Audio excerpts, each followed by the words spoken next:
I was a pretty average, ordinary teenage boy. Played a lot of sports. I really focused on playing soccer, and that was kind of my jam. That was what I did. So I played soccer, and I was on the powerlifting team, and just very athletic, very outgoing. Lots of friends, lots of different friend groups. So I had a really great high school experience. I moved out of my parents' home when I was 18, and I was living with some friends.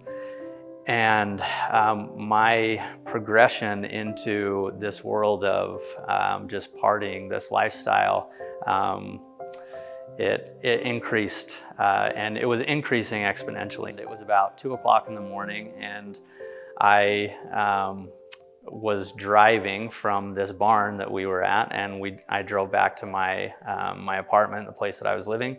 And while I was driving home, I started to get this tremendous amount of anxiety, and to the degree that I had to pull the car over, and I was kind of hyperventilating, and I just had this feeling that I needed to absolutely stop the things that I was doing. I felt like my life was going to end if I didn't stop going down this path. And it was so impactful that as soon as I got back to my apartment, I laid in my bed and I couldn't go to sleep. I just laid there, and I had this thought come into my head: you need to call your uncle. My uncle was a big farmer up in Idaho who had offered me in years past opportunities to go and work on his farm. And I felt at this time like that's something that I needed to do. If I was going to be able to quit living the lifestyle that I was living, that was something that I absolutely needed to do. I needed to go up to Idaho and farm and get away from things. So I did that. And fast forward about a year and a half, I was ready to serve a mission, a full-time mission. So while I was there, I reconsidered the things that my parents had taught me when I was young, and I knew that that was a path that I needed to follow. And so I prepared myself for a mission, and I went. I was called to Porto, Portugal, and in the early spring of 2001, I left for Portugal. And within about 8 weeks of being in Portugal, I was hit by a bus and subsequently returned to the United States to receive reconstructive surgery on my back. That reconstructive surgery started with I guess as I went and saw the neurosurgeon, he prescribed a high-powered painkiller to kind of help me out before I had the surgery, which was 3 months away from that first initial visit with him, and those painkillers continued post-surgery. The painkillers were a crutch for me, and so I can look back and think that the painkillers didn't really help very much with the pain that I was going through, but what they did do was give me an excuse to check out of the emotional pain and some of the psychological issues that I was going through at the time. So when I finished surgery and finished my physical therapy post-surgery, and the doctor told me that I was going to have that prescription, that I didn't need the prescription anymore, I freaked out a little bit. The doctor had taken that prescription away and said that I didn't need it. I felt like I didn't need it for my physical body, but my psychological self, my emotional self, needed those drugs, needed those painkillers. So I reverted back to an old method of thinking and mode of operation. I went back to this person who knew how to find drugs and ran in circles with people who smoked weed and drank alcohol and did prescription drugs, and I found those people, and I found the next leg of my journey, which was this hidden life. I started living this duplicitous life. On the one hand, I was preparing to get married in the LDS temple, and on the other hand, I was buying prescription drugs off the street. I totally rationalized it, justified it. It was something that I needed. I validated it because I was injured and because I'd been through everything I'd been through, and I could totally feel comfortable with that. And that was the start to a lifestyle that was a downhill spiral. I mean, the lies that I had to tell to keep this duplicitous life, they got out of control really quickly. So fast forward a couple years, and my addiction to painkillers becomes an addiction to heroin, and the addiction to heroin really transforms into an addiction to IV drug use. And so really anything that I could figure out how to put into a needle, a level of insanity that as a young individual and as a missionary serving in Portugal, that I never dreamed that I would experience. But that's what happened. And that lifestyle, that intravenous drug use lifestyle, crippled me to being able to function as a productive member of society. I couldn't hold a job. I couldn't keep any relationships. My marriage in 2002 to my wife dissolved, and we were divorced by 2006. And my criminal activity increased and was increasing exponentially. Anything that I had to do in order to get money to buy drugs, I did. And that started with petty theft and stealing from family members and from neighbors, and that just escalated into stealing cars. And I found that if I could steal one car, then that would keep me in drugs for several weeks. And so that kind of turned into the thing that I would do. I would kind of scout out where I was going to, make my next move, and I would make that move, and I'd sell the car, and I'd get drugs, and I'd get money, and that would keep me going for a little while. And this behavior obviously came to an end, and it ended with jail stays, and jail stays turned into outpatient drug programs and inpatient drug programs, and a laundry list of criminal convictions. And in 2010, at the end of 2010, I was arrested, and I knew that arrest, that there was nowhere else for me to go but the Utah State Prison. And that's where I booked into on February 4th of 2011. Booking into the Utah State Prison was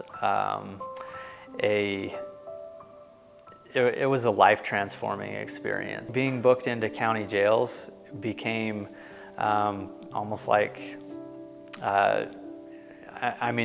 it was really common behavior for me. It wasn't something that freaked me out to any degree. And I felt like going to the Utah State Prison was going to be just a kind of a trumped up version of being booked into a county jail. So as you drive into those, through those gates at the Utah State Prison, you drive through several of them before they let you out of the bus. And as I stepped off that bus and started taking that walk down into the oldest part of the prison, right in the middle of the prison, the heart of the prison, it was something that I'll never forget. It's a condemned building, and it was a dark walk because they walk you down into the basement. It's not bright and shiny like most of the county jail facilities that you go into in booking. And as I walked down these stairs, and it got darker and it got mustier, and I felt like it was a place that I didn't want to be. And that was actually different for me. As I booked into county jails over and over again, there was almost a relief I don't have to be on the street anymore. I don't have to go through, all of this headache of trying to get money and do things to get money, and then going through the process of getting drugs. And I could take a break from those things, but this was not a break for me. And going into the first cell, that you go into, they call it hotel, and hotel is I found out later that the reason that they call it that is because your stay there is very short. It's an in and out time. It's a time to go and get your pre-classification stuff done. So you sit in a cell, and you're sitting there with all the other guys who are booking into the prison on that day, and one by one you're taken out, and you're given your property box, you're given your all the stuff that you're going to start your prison stay with, you're given your clothing, you have your blood drawn, they do a cavity search, you do all of those things that make you part of now the state's property. So as I'm sitting there in a hotel, sitting there with these 35 other guys, feeling this anxiety, feeling these really powerful thoughts that I don't want to be in this place, I had an incredible experience, and it's one that I'll forever look back on as being it was a horrible place to be in, but it was a blessing in my life, and I feel just so grateful for this perfect storm that happened, this dark cell, this cold time, the 35 other guys that are there that are being vulgar and abusive with one another, and the sounds and everything just came together for this experience to happen. I'm sitting there and I'm shackled. I'm cuffed at the waist, so I got a waist chain on, and my handcuffs are hooked onto my waist chain, and my shackles are locked into a ring that is hooked to this steel bench that I'm sitting on, and so I physically can't move at all. But I have this moment where I literally am outside of myself and looking at myself from outside and just seeing the situation as a whole, seeing myself sitting there on this bench with 35 other guys and just fitting perfectly in with those individuals. Anybody watching this as a movie could not have picked me out as anybody different than anybody else in that room. I fit the bill. I fit the part. I was completely emaciated at this point. I was covered in needle marks, abscesses on my arms. I couldn't move my joints very well. I was so malnourished. I weighed I know exactly what I weighed. I weighed 138 pounds when I booked into the prison. And so I really fit as a criminal drug addict, being in the place that he needs to be. But in my heart, I didn't feel like I belonged there. And that was an eye-opening experience. It was a paradigm shift for me. In that moment, I had been this junkie. I had been this drug addict, this criminal. I had really identified with who I had become, but standing outside of myself, feeling what I felt, and standing outside of myself and looking in, I had these thoughts. These thoughts started these thoughts of dissonance, of knowing I belonged there, but really not feeling like I belonged there. Knowing that I had chosen my way into the situation that I was in, and then in the very same moment having this just illuminating and almost exciting thought of, yeah, you did choose your way in, but you can also choose your way out. And for me, in that moment, everything changed. In that moment, I decided from day one, from that very first day that I was in there, that I knew well enough that I had chosen my way into that position to also know that I could choose my way out. That this was a start over for me, that it was an opportunity for me. And that was a real blessing. and they make a determination that I'm going to spend beyond 3 years at the Utah State Prison. How do I move past the feelings that I'm not going to be able to see my daughter grow up?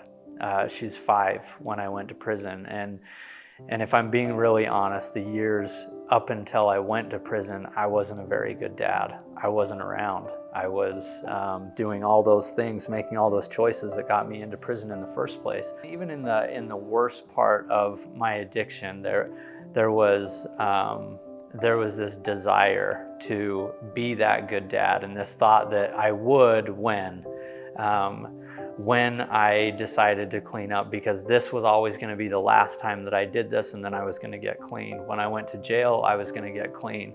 When I went to rehab, I was going to get clean, and then I was going to be a good dad.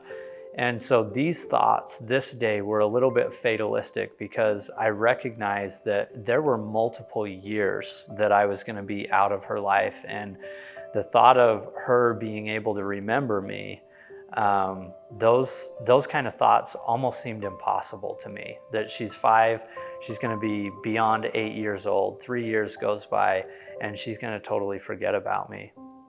And I had the luxury at the time of having my own cell, and so I went back into my cell and sat on my bunk and just put my head in my hands, and I just started to sob, and I just started to sob uncontrollably.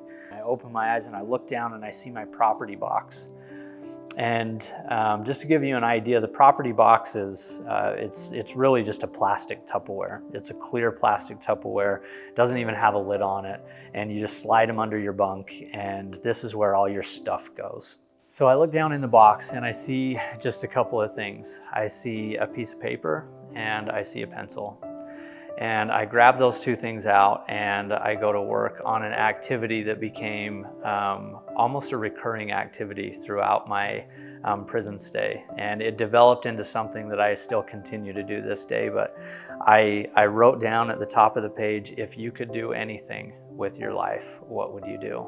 That was an absolutely pivotal moment for my time incarcerated. Everything started to change after that day, because as I wrote down the things that I really wanted to become, it was like me becoming a kid again and talking about my dreams. This is what I want to do when I grow up. And to do that was absolutely empowering. And it's a process of visualization that I still use today. I learned how to visualize.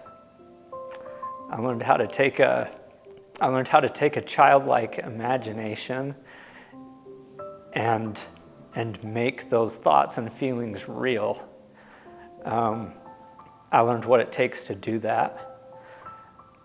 I learned that it takes belief, and I learned that it takes acting on those beliefs, and I learned that it takes never giving up on that vision. The process of change, the process of becoming something new has been incredible, and it's a journey that's ongoing. It's one that requires daily visualization, and it's one that I love. Where my jacket years ago said exactly what I was and claimed me as my identity, it doesn't anymore. Today I get to claim a completely new identity. Today I'm a creator. Today I'm a structural therapist. Today I'm a son. Today I'm an advocate.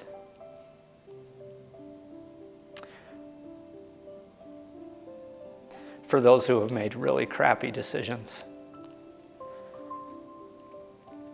I'm an advocate for change. I'm an absolute lover of truth. And I'm an absolutely devoted father. I'm a son.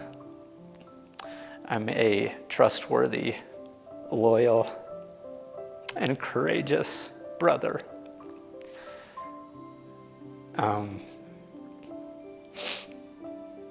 I'm a fighter, and I'm somebody who, beyond being a fighter, I'm somebody who teaches that as a principle for life. That's what it takes for all of us, and that regardless of mistakes we might think we've made, that we're not defined by them, that we can actually be created through them.